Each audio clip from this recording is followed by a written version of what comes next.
ಆತ್ಮೀಯತೆ ಮೈಗೂಡಿಸಿಕೊಂಡಿರುವ ದೇಶದ ರಕ್ಷಣೆಗೆ ಕಂಕಣಬದ್ಧವಾಗಿ ದುಡಿಯುವ ರಾಷ್ಟ್ರೀಯ ಸ್ವಯಂ ಸೇವಕ ಸಂಘ ಮತ್ತು ಹಿಂದುತ್ವವನ್ನು ಪ್ರತಿಪಾದಿಸುವ ಭಾರತೀಯ ಜನತಾ ಪಕ್ಷದ ಕುರಿತು ಲೋಕಸಭೆ ವಿರೋಧ ಪಕ್ಷದ ನಾಯಕ ಮತ್ತು ಎಐಸಿಸಿ ಅಧ್ಯಕ್ಷ ಮಲ್ಲಿಕಾರ್ಜುನ್ ಖರ್ಗೆ ಅವರು ಆಡಿದ ಮಾತುಗಳು ದೇಶದ ಐಕ್ಯತೆಗೆ ಧಕ್ಕೆ ಮತ್ತು ಜಾತಿವಾದ ಕೋಮುದ್ವೇಷ ಹರಡುವುದಾಗಿದೆ ಎಂದು ಭಾರತೀಯ ಜನತಾ ಪಕ್ಷದ ರಾಯಚೂರು ಜಿಲ್ಲಾ ಮಹಿಳಾ ಘಟಕದ ಅಧ್ಯಕ್ಷರಾದ ವಿಜಯರಾಜೇಶ್ವರಿ ಗೋಪಶೆಟ್ಟಿ ಅವರು ಖಂಡಿಸಿದ್ದಾರೆ. ಈ ದೇಶದ ಒಬ್ಬ ಹಿರಿಯ ನಾಯಕನಾಗಿ ಈ ರೀತಿಯ ಒಂದು ರಾಷ್ಟ್ರೀಯ ಪಕ್ಷದ ಮತ್ತು ದೇಶಕ್ಕೆ ಮಾದರಿಯಾದ ಸ್ವಯಂ ಸೇವಕ ಸಂಘದ ಬಗ್ಗೆ ಸಣ್ಣತನದ ಮಾತು ಆಡಬಾರದಿತ್ತು. ಭಾರತೀಯ ಜನತಾ ರಾಷ್ಟ್ರೀಯ ಪಕ್ಷವಾಗಿದೆ.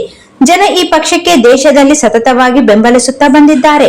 ಪ್ರಜಾತಂತ್ರ ಮತ್ತು ಸಂವಿಧಾನದ ಮೌಲ್ಯಗಳನ್ನು ಆರಾಧಿಸುವ ಪಕ್ಷ ಇದಾಗಿದೆ. ಇಂಥ ಪಕ್ಷದ ಬಗ್ಗೆ ಮತ್ತು ರಾಷ್ಟ್ರೀಯ ಚಿಂತನೆಗಳನ್ನು ಬಲವಾಗಿ ಪ್ರತಿಪಾದಿಸುವ ಆರ್ಎಸ್ಎಸ್ ಸಂಘಟನೆಯನ್ನು ವಿಷ ಜಂತುವಿಗೆ ಹೋಲಿಕೆ ಮಾಡಬಾರದಾಗಿತ್ತು. ಇದರ ಜೊತೆಗೆ ಒಂದು ಕೋಮಿನ ಜನರನ್ನು ಇನ್ನೊಂದು ಕೋಮಿನ ಜನರ ವಿರುದ್ಧ ಎತ್ತಿ ಕಟ್ಟುವ ರೀತಿಯಲ್ಲಿ ಪ್ರಾರ್ಥನೆ ಸಲ್ಲಿಸುವಾಗ ವಿಷ ಜಂತುವಿಗೆ ಹೊಡೆದರೂ ಪ್ರಾರ್ಥನೆ ಭಂಗವಾಗುವುದಿಲ್ಲ. ಧರ್ಮಶಾಸ್ತ್ರದಲ್ಲಿ ಇದು ತಿಳಿಸಲಾಗಿದೆ ಎಂದು ಹೇಳಿದ್ದು ಕೋಮು ದ್ವೇಷಕ್ಕೆ ನಾಂದಿ ಹಾಡಿದಂತಾಗುತ್ತದೆ. ಮಲ್ಲಿಕಾರ್ಜುನ್ ಖರ್ಗೆ ಅವರು ಕಳೆದ 50 ವರ್ಷದ ರಾಜಕಾರಣದಲ್ಲಿ ಎಂದೂ ಇಂಥ ಕೀಳು ಮಟ್ಟದಲ್ಲಿ ಆಡಿದ ಉದಾಹರಣೆಗಳಿಲ್ಲ.